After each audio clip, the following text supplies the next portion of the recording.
सभी का स्वागत करती परमेश्वर की बेटी होने के नाते आप सभी को आशीष देती। परमेश्वर आपके जीवन में बहुत सारी आशीषों को दे, पवित्र आत्मा आपके जीवन में बहुत सारी ब्लेसिंग दे।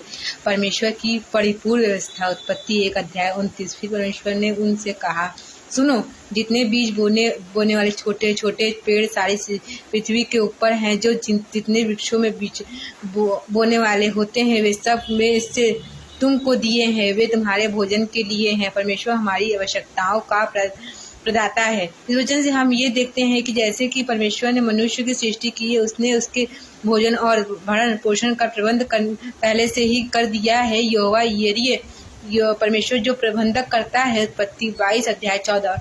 मनुष्य को भूखा या असुरक्षित नहीं कर छोड़ा गया। आवश्यकता से पहले अवस्था जब हम चिंताओं में होते हैं, तो यह वचन हमें दिलासा देता है कि जो परमेश्वर ने हमें जीवन दिया है, वही हमें जीवन निर्वाह भी देगा। भोजन का उद्देश्य जीवन और आराधना। भोजन केवल शरीर को तृप्त करने का साधन नहीं था, वह परमेश्वर की भलाई का परिणाम था। बीज बोने वाले फल और पेड़ प्रकृति के साथ तालमेल, नाश नहीं, निरंतर और पुनरुत्थान का चक्र।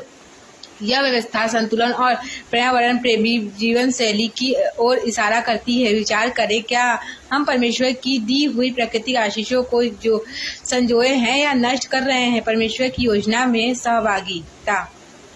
मैंने तुमको दिया है। यह वचन उत्तरदायित्व की है और भी इंगित करता है। जो दिया गया है वह उपयोग के लिए, लेकिन सदुपयोग और संरक्षण के लिए है। भोजन के स्रोत की केंद्र करना, अन्य का अनादर, संशोधन का बचाव, यह सभी धार्मिक कार्य बन जाते हैं। 1 तीमुथियुस अध्याय 4 क्योंकि जो कुछ परमेश्वर ने बनाया है वह अच्छा है और धन्यवाद सहित ग्रहण करने से कोई वस्तु त्याज्य नहीं है। जीवन का सिद्धांत बीज में भविष्य छिपा है। बीज केवल वर्तमान की पूर्ति नहीं, भविष्य का संभावना बीज है। परमेश्वर ने मनुष्य को ऐसे भोजन दिए हैं जो स्वयं भोजन को आगे बढ़ाए, एक चक्र में बनाए। जैसे आज की प्रार्थनाएं बोए हुए काम और विश्वास के बीज आगे चल कर फल लाते हैं। प्रश्न, क्या हम अपने जीवन में ऐसे बीज बो रहे हैं जिससे भविष्य में परमेश्वर की महिमा हो? आध्यात्मिक शिक्षा। आत्मा को भोजन भी जरूरी है। जैसे शारीरिक भोजन परमेश्वर ने दिया है, वैसे आत्मा के लिए भी उसने वचन और प्रार्थना दिए हैं। मत्ती 4 मनुष्य केवल रोटी से ही नहीं, परंतु हर एक वचन से जो परमेश्वर के मुख से निकलता है जीवित रह सकता है।